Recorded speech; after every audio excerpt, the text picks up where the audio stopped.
Hi everyone, in this video I'm going to show you how you can change numbers to Word. First, if you don't have developer tab, just from File, Options, Customize the ribbon. From here you have to check Developer.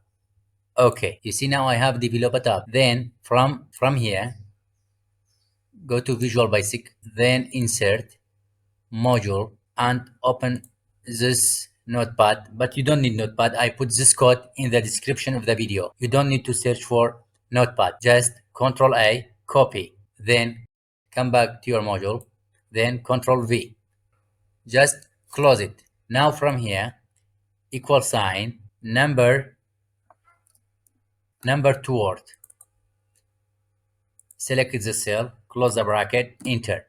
Directly write 1. If you double click here, it change all the numbers to Word: 77, 75, and so on. Leave a comment, like the video, and subscribe. Have a nice time.